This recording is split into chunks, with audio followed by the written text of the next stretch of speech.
Good morning, જય સ્વામિનારાયણ વિદ્યાર્થી મિત્રો, કેમ છો? મજામાં? ઓકે, આપણે ચેપ્ટર નંબર 12 પરમાણુઓ ભણી રહ્યા છીએ અને એમાંના હવે 2 થી 3 ટોપિક જ આપણા માટે બાકી છે. તો આજનો જે અત્યારનો ટોપિક આપણે ભણીએ છીએ એ છે ઉર્જા સ્તર. જો આપણે વિદ્યાર્થી મિત્રો પહેલેથી જ એક વસ્તુ નક્કી કરી કે આપણે જે કાંઈ ચર્ચા કરશું એ હાઇડ્રોજન પરમાણુના સંદર્ભમાં છે. અને અહીંયા પણ જે ડિસ્કશન છે એ હાઇડ્રોજન પરમાણુના સંદર્ભમાં આપણે વાત કરીએ કે નામ જો હાઇડ્રોજન પરમાણુ ઉર્જા સ્તરો, પણ આપણે ટોપિકમાં તો શું લખશું? ઉર્જા સ્તર, એનર્જી બેન્ડ. એટલે ઉર્જા સ્તર છે શું? તો સમજો કે હાઇડ્રોજન પરમાણુ અંદર કે કોઈ પણ પરમાણુમાં ન્યુક્લિયસની સૌથી નજીકતમ કક્ષા કે જેને આપણે n બરાબર 1 કહીએ છીએ, n એટલે મુખ્ય ક્વોન્ટમ નંબર. તો ન્યુક્લિયસની સૌથી નજીકની કક્ષામાં જે ઇલેક્ટ્રોન હોય એની ઉર્જા લઘુત્તમ હોય. આ લઘુત્તમ એટલે મહત્તમ ઋણ હોય. કારણ કે ઋણમાં આપણું શું થાય? મહત્તમ ઋણ. અનંત સ્તરે ઉર્જા કેવી હોય? 0. પછી જેમ જેમ કક્ષામાં ઋણ મૂલ્ય વધતું જાય કહેવાય લઘુત્તમ. બરાબર? તો ન્યુક્લિયસની પાસે રહેલી સૌપ્રથમ કક્ષા હોય n બરાબર 1. પછી શું હોય? n બરાબર 2. તો ઇલેક્ટ્રોન જે આમાં હોય તેની ઉર્જા લઘુત્તમ હોય એટલે મહત્તમ ઋણ રાખીને હાઇડ્રોજન માટે n બરાબર 1 એનું ઉર્જા શું છે કે -13.6 ઇલેક્ટ્રોન હોય જે આપણે ઓલરેડી વિચારી n બરાબર 2 જે છે એનું શું છે? 3.4. n બરાબર 3 છે તેનું મૂલ્ય જાણીએ આપણે 1.51.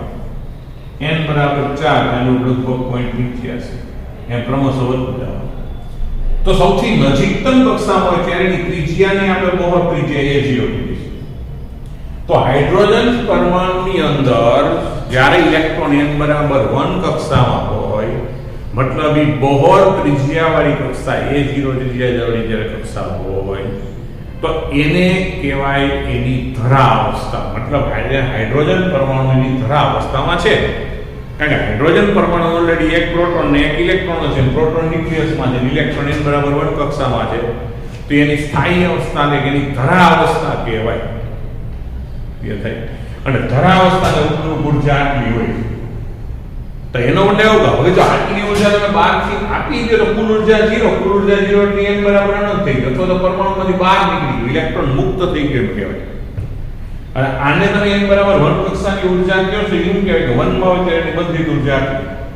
પણ એટલી જ ઉર્જા તમે બહારથી આપી દો તો કુલ ઉર્જા શું થાય? 0. અને કુલ ઉર્જા 0 થાય એનો મતલબ કે મુક્ત થઈ ગયો.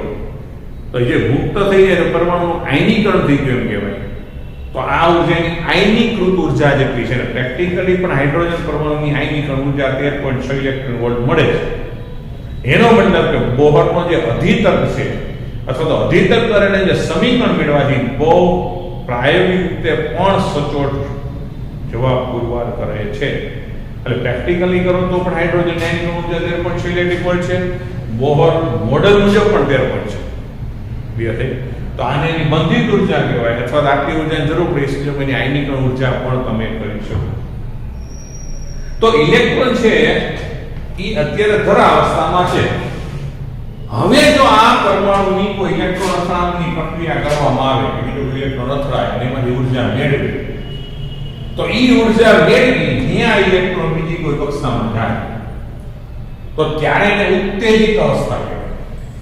એટલે હાઇડ્રોજન પરમાણુમાં સમજો જે તે કક્ષા એની મુખ્ય ક્વોન્ટમ નંબર છે. તો જે તે કક્ષા નંબરને અનુરૂપ એની ઉર્જા દર્શાવતા સ્તરોને ઊભી રેખા ઉપર દર્શાવવામાં આવે તેને કહેવાય ઉર્જા સ્તર. તો કેવી રીતના દર્શાવાય? આ ઉર્જાની અક્ષ દોરીને આ શું છે ભાઈ? કે ઉર્જા. રેડી?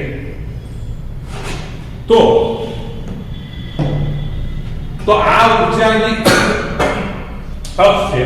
એમાં ધારો કે n બરાબર 1 કક્ષા એને અનુરૂપ ઉર્જા છે 13.6 ઇલેક્ટ્રોન વોલ્ટ. આનું E1 કીધું. તો આ છે એની ધરા સ્થિતિ છે અથવા તો ધરા અવસ્થા.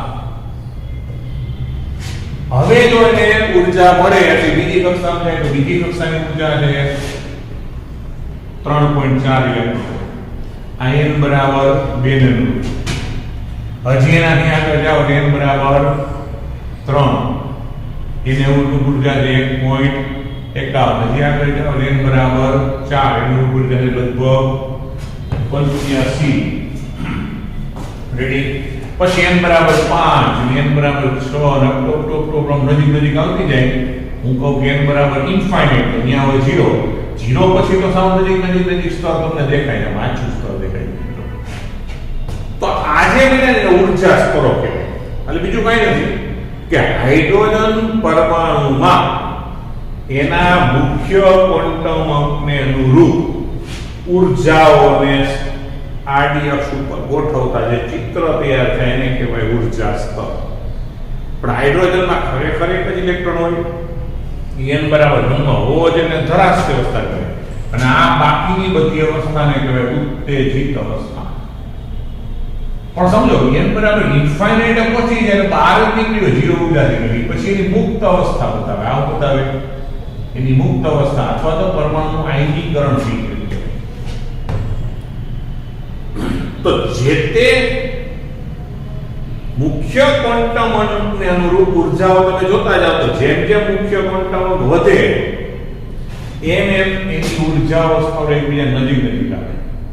નંબર 2, હવે આમાંથી એક વસ્તુ નથી, મારે પહેલામાંથી માત્ર બીજામાં ઉત્તેજિત કરવો છે, તો એના માટે ઉત્તેજિત ઊર્જા કેટલી જ હોય? એનો જવાબ આવે કે E1 minus E2 minus E1. તો E2 એટલે -3.4, પછી માઈનસ સૂત્રનું -13.6, તો જવાબ આવે 10.2 ઇલેક્ટ્રોન વોલ્ટ. તો એનો મતલબ કે ધરાવસ્થામાંથી પ્રથમ, તો n બરાબર 2 ને કહેવાય પ્રથમ ઉત્તેજિત અવસ્થા. તો ધરાવસ્થામાંથી પ્રથમ ઉત્તેજિત અવસ્થામાં જવું હોય તો આટલી ઊર્જાની જરૂર પડે, જેને ઉત્તેજિત અવસ્થામાં જવા માટે જરૂર ઊર્જા. મારે ધરાવસ્થામાંથી આમાં જવું છે તો કેટલું થાય? આ 1.51, આ 13.6, લગભગ 10.2 બરાબર છે. આમાંથી આમાં જવું હોય આ 10.2 બરાબર. આ જે મિડલ 10.2, આની અંદર કેટલું હશે? લગભગ 12.9 ગણો તો કેટલું થશે? 1.51 માઈનસ પ્લસ 13.6, તો બાદબાકી કરો તો શું થાય? લગભગ 12.09 ઇલેક્ટ્રોન વોલ્ટ જેટલું છે. અને એને કહેવાય શું? સેકન્ડ અથવા તો દ્વિતીય ઉત્તેજિત અવસ્થા. એટલે ધરાવસ્થામાંથી દ્વિતીય ઉત્તેજિતમાં જવું હોય તો 12.09 ઇલેક્ટ્રિક વોલ્ટ ઉર્જાની જરૂર પડે. બરાબર? એમ ક્રમશઃ ઉર્જા જતા જરૂરી ઇલેક્ટ્રિક ઉર્જા વધતી.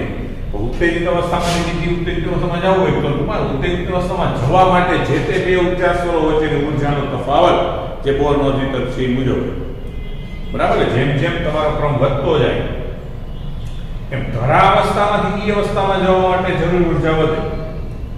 પણ જે તે આ બધી સ્થાયી અવસ્થા છે, પણ આ જે તે સ્થાયી અવસ્થામાંથી મારે આયનીકરણ કરવું હોય તો ઉર્જા ઘટે. ધ્યાન રાખજો. એટલે જેમ જેમ મુખ્ય ક્વોન્ટમ નંબર વધે તેમ તેમ ઇલેક્ટ્રોન માટેની આયનીકરણ ઉર્જા ઘટે.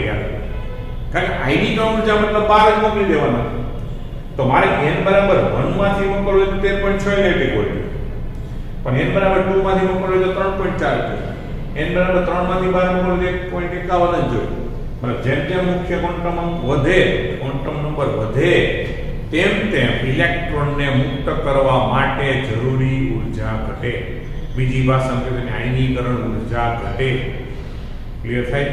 એટલે જો દાખલા જ્યારે પૂછાય ત્યારે એમ પૂછાય કે ધરાવસ્થામાંથી તૃતીય ઉત્તેજિત અવસ્થામાં લઈ જવું, તો ધરાવસ્થામાં તૃતીય ઉત્તેજિત કહેવાય કોણ? n બરાબર 4 નહીં કહેવાય. કારણ કે આને તો ધરાવસ્થા જ બોલાય. આ પ્રથમ ઉત્તેજિત, દ્વિતીય ઉત્તેજિત, તૃતીય ઉત્તેજિત, ચતુર્થ ઉત્તેજિત. ખાસ ધ્યાન કોઈ ઉત્તેજિત અવસ્થાનો ક્રમ લખ્યો હોય ત્યારે n નું મૂલ્ય એક વધારે દેવાનું. ધરાવસ્થાનો મતલબ n બરાબર 1, પછી પ્રથમ ઉત્તેજિત બોલે એટલે n બરાબર 2, દ્વિતીય ઉત્તેજિત બોલે તો n બરાબર 3, બરાબર ને? ચતુર્થ ઉત્તેજિત બોલે તો લેવાનું n બરાબર 5 માં મોકલવું, જેમ કે ગણતરી કરવાની થાય. ઓકે, ક્લિયર થાય? જોઈ લેજો.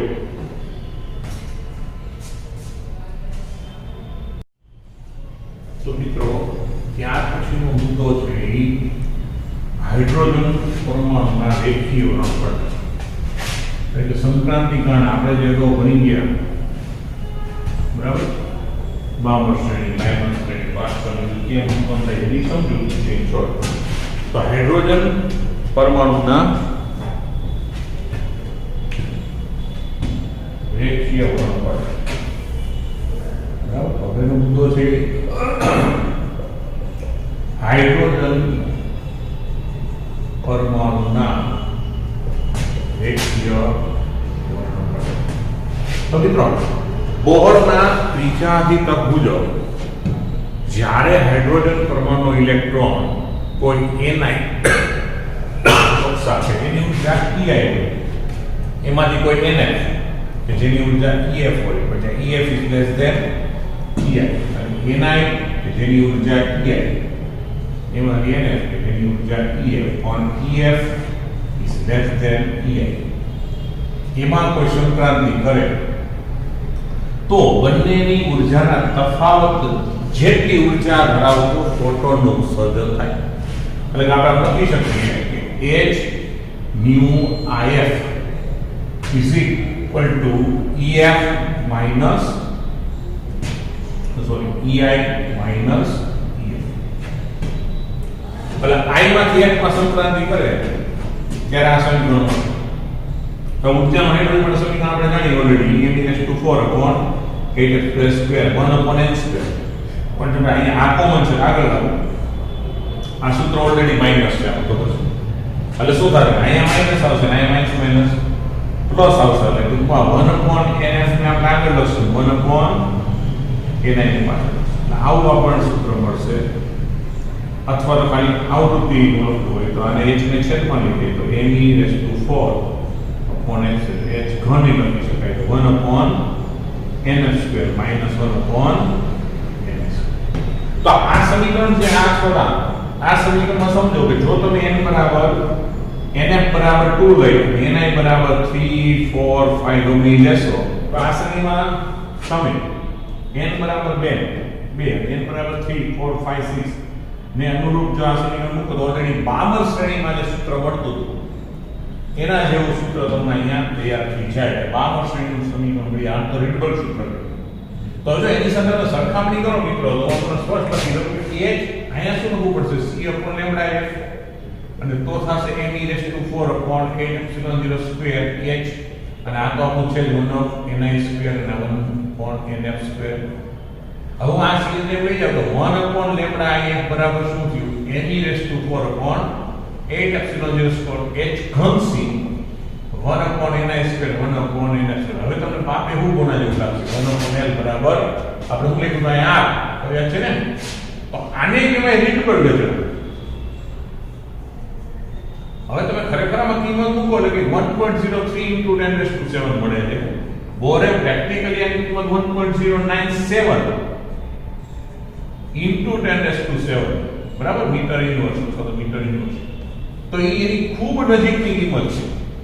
એટલે આમ જો તો પ્રેક્ટિકલી અને બોહરના અધિતક મુજબ મેળવેલા સૂત્રો એ ખૂબ જ એકબીજાની નજીક છે. પ્રાયોગિક રીતે પણ બોહરના અધિતકને સમમિતિ મળે છે. એટલે આ સમીકરણ મુજબ જુદી જુદી શ્રેણી, બામર શ્રેણી માટે n બરાબર ni2 and 3 4 5, પછી એનું તમે nf ni નું મૂલ્ય 1 લ્યો અને nf નું મૂલ્ય 2 3 4 5 લેતા જાવ તો લાઇન શ્રેણી મળે. પછી આપણે ખબર હાઇડ્રોજન વર્ણપટમાં આપણે લાઇન બામર પાસ્ટલ બ્રેકેટ ફન આવી જુદી જુદી શ્રેણીઓ પણ સ્પેક્ટ્રોમીટરના ઉપયોગથી શોધી શકાય.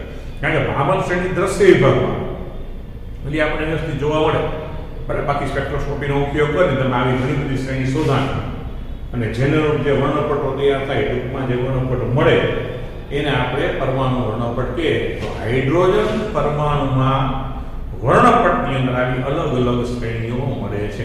જે શ્રેણી તમને ચિત્રમાં બતાવેલી છે, બરાબર. ચિત્ર ત્યાં દોરવાની જરૂર નથી, આપણે અગાઉની ચર્ચા કરી કે ભાઈ 1 છે ધરાવે છે, તો 2 માંથી 3 માંથી 4 માંથી 5 માંથી 6 માંથી સંક્રાંતિ એટલે એક બામર શ્રેણી. પછી આ ડાયમંડ એ 1 માં કરતા 2 માં કરતા બામર પાસ્ટલ બ્રેકેટ ફોન ઉપરનું આયનીકરણ સ્તર એટલે 0 થી આગળ જેવું બધું આયનીકરણ પામેલો વાયુ એટલે આયનીકરણ અવસ્થા આવી જાય, આને ધરાવસ્થા કહેવાય. આ બધાની ઉત્તેજિત અવસ્થા કહેવાય. તો ટૂંકમાં બને શું કે આવી અવસ્થાઓ મળવાનું કારણ શું? એક ને ખાલી આપણે દોરીએ તો n બરાબર 1, તો માની લો 2 માંથી આમ આવે છે એટલે લાઈન શ્રેણીની પ્રથમ લેવલ, પછી 3 માંથી આવે લાઈન ની બીજી. તો આનો મતલબ એવો થાય કે જો બહારથી કોઈ ફોટોન આપાત થાય અને હાઇડ્રોજન પરમાણુ ઇલેક્ટ્રોનની બે ઉર્જા વચ્ચેનો જે તફાવત છે એ તફાવત જેટલી ઉર્જા એ ફોટોનમાંથી મેળવે, બરાબર છે, તો શું કરશે? એનું શોષણ કર્યું પડે, તો શોષણ પડે. એની સામે કોઈ ઊંચી ઉર્જામાંથી નિમ્ન ઉર્જામાં સંક્રાંતિ કરશે તો એનું ફોટોનું ઉત્સર્જન કરશે. કારણ કે આની ઉર્જા તો n બરાબર 2 મિત્રો -3.4 છે, આની 13.6 છે, આના તો અહીંથી ઇલેક્ટ્રોનમાં સંક્રાંતિ કરશે તો 10.2 ઇલેક્ટ્રોન વોલ્ટને અનુરૂપ ફોટોનનું ઉત્સર્જન કરશે. અને એને અનુરૂપ જે વર્ણપટ મળશે એને આપણે ઉત્સર્જન વર્ણપટ કહેશું. પણ એના ઉલટું બહારથી કોઈ સતત પ્રકાશ આપાત કરો, સતત મતલબ કે જેમાં બધી જ આવૃત્તિ હાજર અને આવા હલકા વાયુમાંથી ઓછી ઘનતા વાયુમાંથી પસાર કરો તો ઈ વાયુના પરમાણુના ઇલેક્ટ્રોનને ઊંચી અવસ્થાઓ માટે જવા માટે જેટલી ઉર્જાની જરૂર પડશે એટલી ઉર્જાને અનુરૂપ વિકિરણમાં જે કાંઈ ફોટોન હશે એનું શોષણ થઈ જશે. માટે તમે એનો જે વર્ણપટ ખરેખર તમે આપાત કરેલો પ્રકાશ સતત હતો એટલે સતત વર્ણપટ મળતો હતો, પણ એમાંથી પછી નિર્ગમન પામેલો પ્રકાશનો જો વર્ણપટ મેળવો તો સતત વર્ણપટમાં ક્યાંક શોષણ રેખાઓ જોવા મળશે. તો એ વર્ણપટ જે તે પરમાણુની લાક્ષણિકતાનું સૂચન કરે છે કે ચોક્કસ આવૃત્તિવાળા વિકિરણનું શોષણ કરશે અને એનું જે વર્ણપટ મળશે એને શોષણ વર્ણપટ મળશે. તો બોહરે સૂચવેલું જે અધિતર્કને અનુરૂપ જે આખું હાઇડ્રોજન પરમાણુ મોડલ વિકસેલું, એટલે કે આમ જો તો બોહરનો આ જે અધિતર્ક એ ખરેખર ક્વોન્ટમ મિકેનિક્સના પાયાનો સિદ્ધાંત હતો અને એ બદલ બોહરને નોબેલ પ્રાઇઝ પણ મળેલું હતું 1922માં. ક્લિયર થાય? તો આ જે કંઈ છે ઉર્જાનું જે શોષણ થાય તો શોષણ વર્ણપટ, શોષણ થાય તો શું થાય? નીચી ઉર્જામાંથી વધારે ઉર્જામાં જાય અને ઉત્સર્જન થાય તો વધારે ઉર્જામાંથી નીચી ઉર્જામાં. એટલે નોર્મલી સમજો બને એવું કે કોઈ પણ પરમાણુની ધરાવસ્થામાં ઇલેક્ટ્રોન હોય અને તમે ઉર્જા આપે સંક્રાંતિ કરે તો એ 10⁹ સેકન્ડમાં પાછું નીચે આવતો નીચે આવે તેનું જે વિકિરણ ઉત્સર્જન કરે ઉત્સર્જન વર્ણપટ શોષણ કરે. બરાબર? એટલે આપણે આગળ પ્રેરિત એમ જો ડિસ્ચાર્જ ટ્યુબ હોય, હાઇડ્રોજન હોય, ભૈરો હોય એને તમે વોલ્ટેજ આપો તો અહીંથી ઉત્સર્જન થતા એ ઉત્સર્જન વર્ણપટ મળશે. એની જગ્યાએ ખાલી પારદર્શક ટ્યુબ જ હોય કોઈ જાતની ઇલેક્ટ્રોડ નહીં, એમાં હાઇડ્રોજન ઓછી ઘનતાવાળો ઊંચા દબાણના ભૈરો છે એની પર સતત વિકિરણ એટલે બધી જ આવૃત્તિ હાજર છે આપાત કરશો તો નિર્ગમન પામતા પ્રકાશનો વર્ણપટ મેળવશે એટલે કાળી રેખાઓ જોવા મળશે. કારણ કે અમુક ઉર્જાનું શોષણ થઈ ગયું હશે. તો ટૂંકમાં ઊંચી ઉર્જામાંથી નીચી ઉર્જામાં સંક્રાંતિ કરે ને જે વર્ણપટ મળે એ ઉત્સર્જન વર્ણપટ કહેવાય. અને નીચામાંથી ઊંચામાં જાય અને જે વર્ણપટ તેમને મળે એને શોષણ વર્ણપટ કહેવાય. તો આવા પ્રકારના રેખીય વર્ણપટ હાઇડ્રોજનમાં મળી રહે. અને આપણે આના સૂત્રો તરીકે યાદ રાખશું. બરાબર? એક આ આવૃત્તિ અને આ તરંગ લંબાઈ અને આવાનું પણ લેવડા કહેવાય. લાંબો તો તરંગ સંખ્યા કહેવાય. એટલે તરંગ લંબાઈ તો પછી વ્યસ્ત કરવાનું ભૂલવાનું નહીં. આ જે સી બતાવે રીડબર્ગ ચઢાણ, શું બતાવે? રીડબર્ગ ચઢાણ. ઓકે, જોઈને બીજા છે. ચલો ત્યાર પછીનો જે મુદ્દો છે બરાબર એ છે 12.6 ઉદાહરણ. આપણે સમજીએ.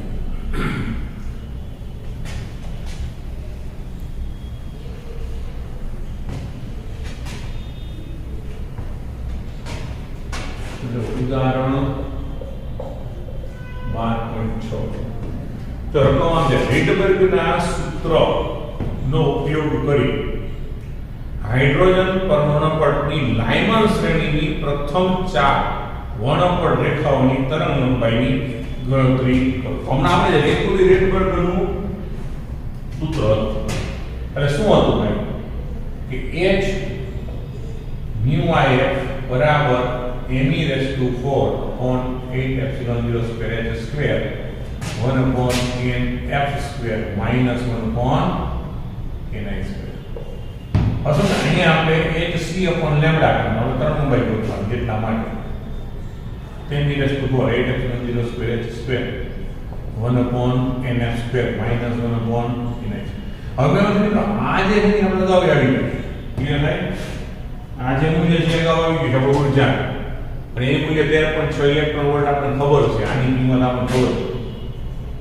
તો આપણે જાણીએ છીએ કે me raised to 4 upon 8 epsilon 0 square ની કિંમત કેટલી છે 13.6 ઇલેક્ટ્રોન વોલ્ટ અથવા તો 12 પોઈન્ટ સીધું હું યાદ રાખી નથી નાખું તો 12 21.76 into 10 raised to minus 19 joule આ આપણને ખ્યાલ છે. તો હવે આપણે તરંગલંબાઈ ગોતવાની છે એટલે આપણે અહીં લેમડાને કરતા બનાવવાનું. હવે આ કિંમતમાં એમ કીધું તો આ સૂત્ર કેના જેવું લાગશે hc upon લેમડા a બરાબર આની કિંમત તો ગણ નહીં કે શું કરું છું 21.76 10 raised to minus 19 અહીંયા ખાલી ઉપર છે 1 upon હવે લાઇમન થ્રેડિંગ ની વાત છે તો સીધો મૂકી દઉં જો તમને વાંધો ન હોય તો શું થાય 1 square minus 1 upon ni square કારણ લખી નાખું કે લાઇમન માટે nf બરાબર 1 તો હવે આને આપણે લસાઈ લઈએ બરાબર તો લેમ્ડા ને કરતા બનાવી દેવાનો લેમ્ડા આપણે ગોતવાનું લેમ્ડા ને કરતા આપણું ક્યાં આવશે છેદમાં hc છેદ 21.76 10 raised to 19 હવે આને લઈ જાઓ નીચે લઈ જાઓ બરાબર 1 નો સ્ક્વેર આ 1 upon ni સ્ક્વેર હવે આનો લસાઈ ni સ્ક્વેર -1 છેદ -1 છેદનો છેદ અંશમાં hc ની કિંમત મૂકતા જાય તો 6.6 10 raised to -34 c એટલે 3 into 10 raised to 8 અને આનો લસાઈદાર ni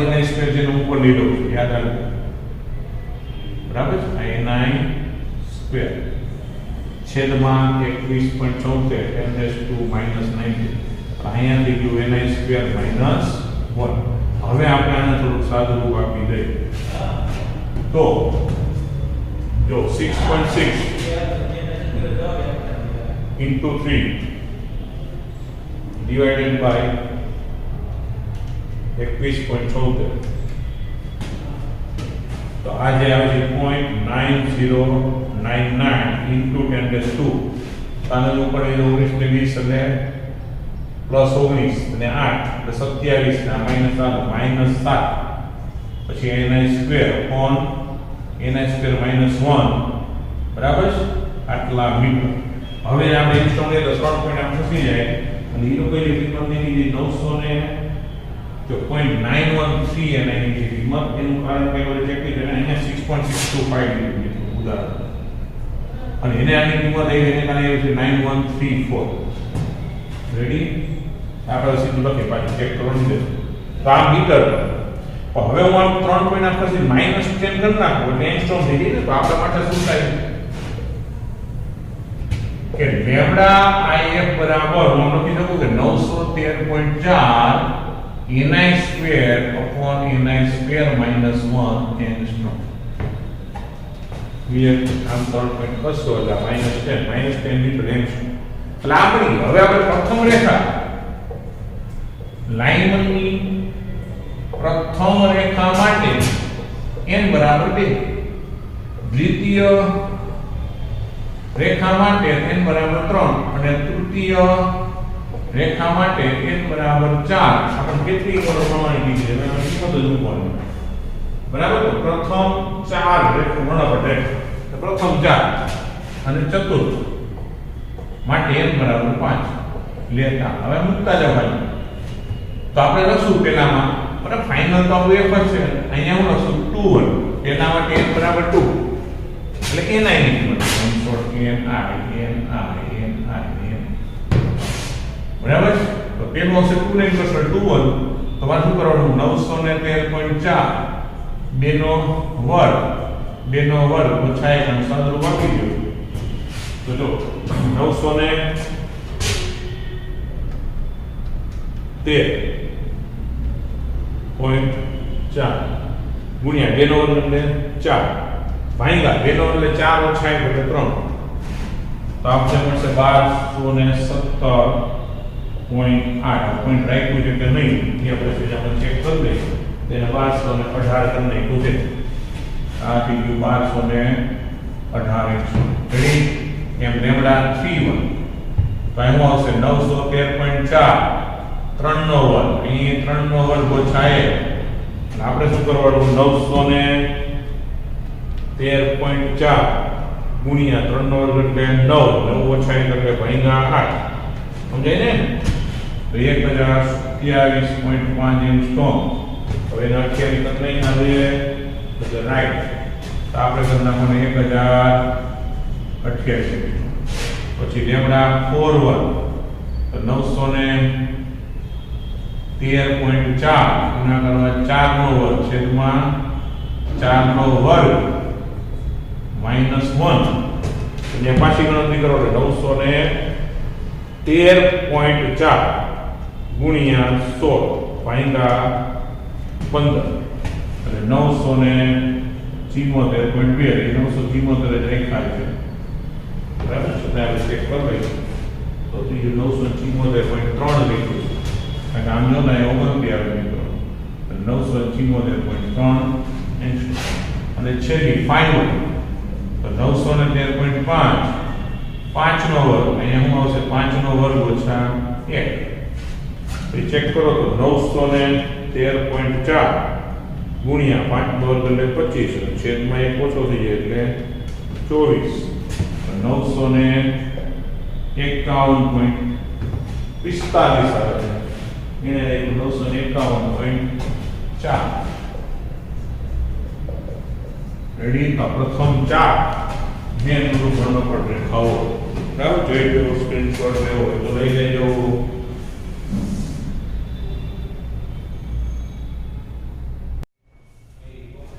ઓકે વિદ્યાર્થી મિત્રો, તો હવે જો આપણો આ ચેપ્ટરનો એક છેલ્લો મુદ્દો થિયોરિટિકલ બાકી છે તેની આપણે ચર્ચા કરીએ.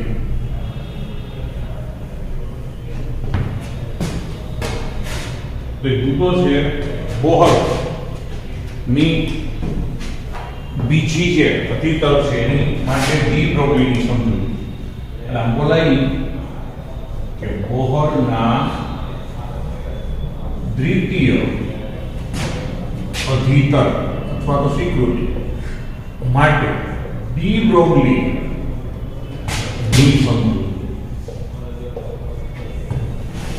જો આપણે મિત્રો જાણીએ છીએ કે બોહરે 3 અધિતર એટલે એમાં પૂછી આપે છે એમાં સેકન્ડ અધિતર જે હતો એ એવો હતો કે ભાઈ હાઇડ્રોજન પરમાણુમાં ઇલેક્ટ્રોન માત્ર એવી કક્ષામાં ભ્રમણ કરે કે જેમાં તેનું કોણીય વેગમાન h/2π ના પૂર્ણ ગુણકમાં હોય. In short L = NH/2π. પણ આ તો અધિતર એની કોઈ પ્રાયોગિક સમજૂતી નહોતી. જેમ કે હમણાં લાસ્ટ લેક્ચરમાં આપણે ઉર્જા સ્તરો રેખીઓને પર જોયા તો એના આધારે આપણે એનો ત્રીજો અધિતર જે હતો કે EI - EK એટલે કે ઊંચી ઉર્જામાંથી નીચી ઉર્જામાં સંક્રાંતિ કરે ત્યારે એને રૂપ ઉર્જાના તફાવતના ફોટોનું સર્જન કરે તો પ્રેક્ટિકલી પણ આપણે સ્વીકૃતિ મેળવી. એમ અહીંયા બીજા જે અધિતર છે એની સ્વીકૃતિ પ્રાયોગિક સ્વીકૃતિ આપવાની વાત અહીંયા છે. તો મિત્રો આ માટે બોહરે જે અધિતર આપ્યું એના લગભગ 10 વર્ષ પછી ડી બ્રોગલી જે આપણે ઓલરેડી ગયા ચેપ્ટરમાં અને આગળના 11મા ચેપ્ટરમાં આપણે ભણી ગયા કે ડી બ્રોગલી એવું સૂચન કર્યું હતું કે ઇલેક્ટ્રોન જેવા સૂક્ષ્મ કણો દ્રવ્ય તરંગોનું નિર્માણ કરે અને તેનું તરંગ લંબાઈ h/p અથવા તો h/mv જેટલું હોય.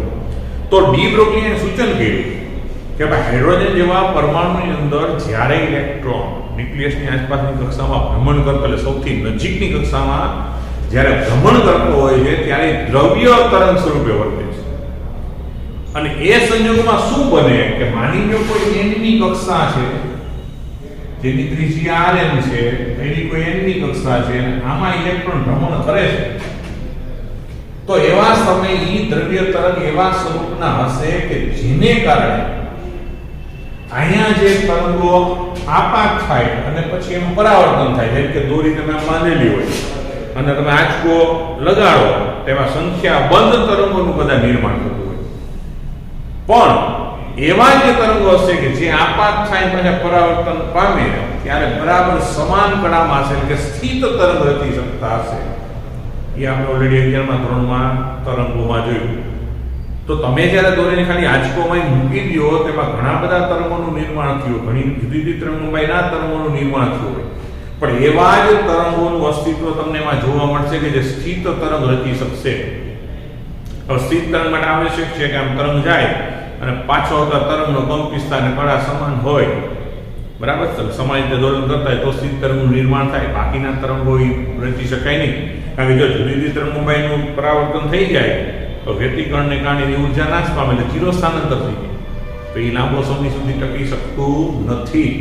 તો ડી બ્રોગલીએ શું સૂચન કર્યું કે અહીંયા વર્તુળાકાર કક્ષામાં પણ એ હકીકત લાગુ પડશે કે ભાઈ ઇલેક્ટ્રોન ભ્રમણ કરતો હશે ત્યારે દ્રવ્ય તરંગ સ્વરૂપે વર્તશે અને એવી પરિસ્થિતિનું નિર્માણ કરશે કે જેને કારણે એવી જ તરંગ લંબાઈનું અસ્તિત્વ હશે કે ઇલેક્ટ્રોને ખરેખર ભ્રમણ કર્યું કે કાપેલું અંતર કેટલું છે કે ભાઈ 2πrn,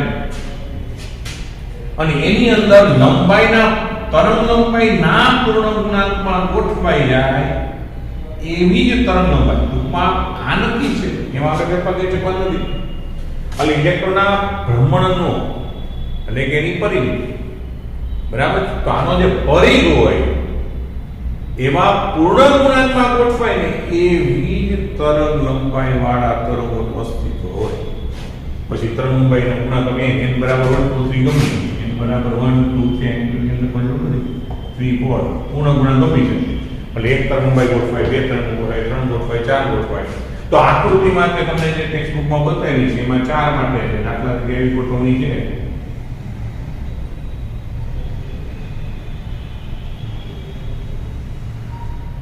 બરાબર, એનું તરંગ આમ ગોઠવાઈ ગઈ, આ પરાવર્તિત તરંગ માની લેવાનું. બરાબર, 1 2 3 4 5 6 7 8 ગાળા છે. એકચ્યુઅલી તરંગ પાન કરે ને એમ પૂરું છે. એટલે કે આને શું કહેવાય, લેમ્બડા. તેવી 4 તરંગ લંબાઈ ગોઠવાની. એટલે આપણી આકૃતિમાં ખરેખર 2πn બરાબર 4 લેમ્બડા. ટૂંકમાં લેમ્બડાના પૂર્ણ ગુણાંકમાં ગોઠવાય, આ સરળ થઈ કહેવાય. તો હવે આને આપણે વિચાર કરીએ કે આમાં હવે ડી બ્રોગલી હકીકત ઉગાડીએ તો આ જે તરંગ લંબાઈ ડી બ્રોગલી તરંગ લંબાઈ હોય તો એને અનુરૂપ સૂત્ર શું હોય, એ છે પણ અને હવે ઇલેક્ટ્રોન ભ્રમણ કરે છે એટલે આપણે શું લખીએ કે p ની જગ્યાએ mv. તો હવે mv ને અહીં લઈ લો, આ 2π છેદમાં લઈ જાવ તો mvn rn બરાબર ઉમેરું ભાઈ n એટલે પણ 2π. તો mvr ને શું કહેવાય, કોણીય વેગમાન ભાઈ, તો એને જે પણ 2π. તો આ શું છે, બોહરનો અધિકરણ. તો ડી બ્રોગલીએ પ્રેક્ટિકલી એટલે આમ એનો અધિકરણ છે, અધિકરણ રીતે સાબિત કર્યું કે આ બરાબર છે. અને પછી સમય જતા આપણે ખબર છે ડેવિશન કર્મ, જો કે આપણા સિલેબસમાં નહોતો લગ્ન નહોતા બેઠા, ડેવિશન કર્મને પ્રાય રીતે સાબિત કર્યું કે ભાઈ ઇલેક્ટ્રોનની દ્રવ્ય તરંગ સ્વરૂપે વર્તન કરે છે. તો એનો મતલબ પરમાણુમાં નિશ્ચિત કક્ષામાં જ્યારે ઇલેક્ટ્રોન ભ્રમણ કરતો હોય ત્યારે સવાલ છે કે એવી જ કક્ષામાં ભ્રમણ સ્થિત તરંગ ઉત્પન્ન કરી શકશે કે જેમાં કોણ એમાં હોવું જોઈએ, અને તો એમાં કોઈ ઉર્જાનો વ્યય નથી, ઉર્જાનું ઉત્સર્જન થતું નથી, એટલે એને સ્થિત ભ્રમણ કહેવાય, ને સ્થિત કક્ષા કહેવાય. એટલે બોહરે અધિકરણના રૂપમાં જે વસ્તુ કીધી હતી ડી બ્રોગલીના અધિકરણનો ઉપયોગ કરીને આપણે પ્રેક્ટિકલી એને સૈદ્ધાંતિક સાબિત કરી શકીએ. ડેવિશન કર્મને પાછળ દ્રવ્ય તરંગની પુષ્ટિ આપી. એનો મતલબ કે બોહર મોડલમાં જે બીજી સ્વીકૃતિ છે એ ખરેખર સચોટ છે.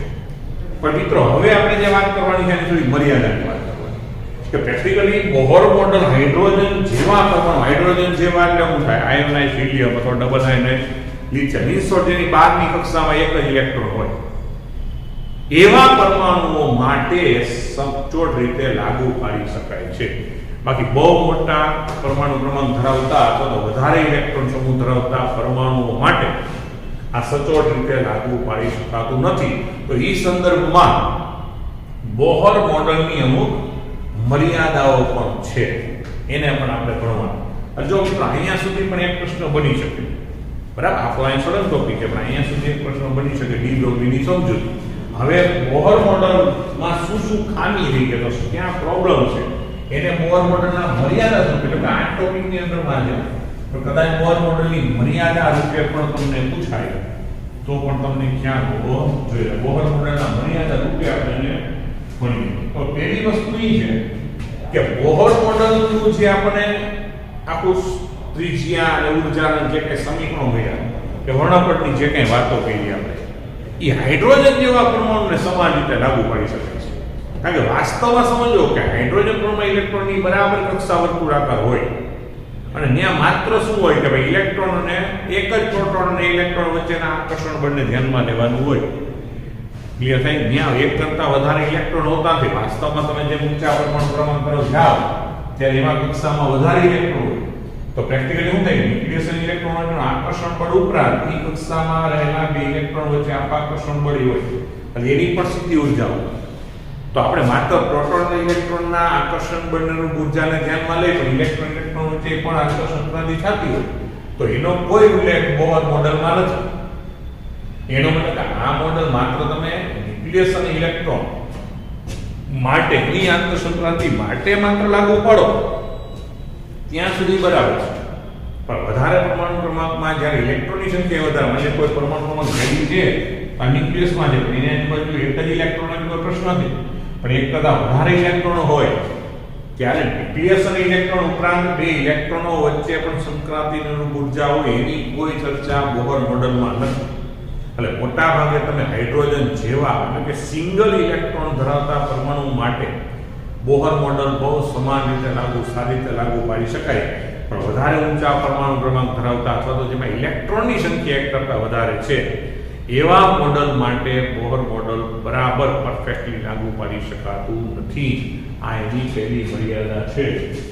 ઓકે, અને બીજી મર્યાદા એ છે કે આપણે અહીંયા વર્ણપટોની વાત કરી એમાં આપણે શું વાત કરી કે એની આવૃત્તિ ગણી શકાય, એની તરંગ લંબાઈ ગણી શકાય. એટલે જુદી જુદી રેખાના વર્ણપટોનું આવૃત્તિઓ તમને મળે, તરંગ લંબાઈ મળે, પણ એની સાપેક્ષ તીવ્રતાની ચર્ચા કોઈ બોહર મોડેલમાં થયેલી નથી. એટલે પ્રેક્ટિકલી શું થાય કે જુદી જુદી વર્ણપટ રેખાઓની સાપેક્ષ તીવ્રતા જુદી જુદી પણ હોય છે. તેવું શા માટે? એનું કોઈ કારણ બોહર મોડેલમાં નથી. બરાબર? ઇન શોર્ટ કે શોષણ વર્ણપટ કે રેખીય વર્ણપટમાં જ્યારે આપણે વાતો કરતા હોય ત્યારે જે કઈ રેખાઓ મળે છે એની તરંગ લંબાઈ અને આવૃત્તિની ચર્ચા બોહર મોડેલ વડે થાય. પણ એની તીવ્રતા જેને પ્રકાશિતતા કહેવાય તો જુદી જુદી રેખાઓની તીવ્રતા જુદી જુદી હોય તો વધારે બીજા કોઈ પરમાણુઓ છે એની સાપેક્ષ તીવ્રતાઓ વર્ણપટની જુદી જુદી હોય તો તીવ્રતાઓની કોઈ ચર્ચા કે સમજૂતી બોહર મોડેલ વડે પડતી નથી. તેમ છતાંય ક્વોન્ટમ મિકેનિક્સના પાયાના બીજા સિદ્ધાંતો રચવા માટે બોહર મોડેલ એક આધારસ્તંભ તો બની જાય મિત્રો. એટલે કે બોહર મોડેલ જ જો ન વિકસ્યું હોત તો આપણે અત્યારે જે ક્વોન્ટમ મિકેનિક્સ ભણી રહ્યા છીએ બરાબર, ત્યારે જે મોટા પરમાણુ ક્રમાંકની રચના પણ આપણે ભણી શીખ્યા છે એની પાછળનું પાયાનું જે સિદ્ધાંત કહી શકાય તો બોહર મોડેલ છે. એટલે અમુક મર્યાદા હોવા છતાંય પણ ક્વોન્ટમ મિકેનિક્સમાં ખૂબ જ સચોટ એવું યોગદાન બોહર દ્વારા અપાયેલું છે એવું આપણે કહી શકીએ છીએ. ઓકે, તો આ સાથે વિદ્યાર્થી મિત્રો આપણો થિયોરિટિકલ વિભાગ આ ચેપ્ટરનો પૂરો થાય એટલે આપણે લેક્ચરને પણ અહીંયા સાથે પૂર્ણ કરીએ છીએ. બરાબર, બધાને જય સ્વામિનારાયણ.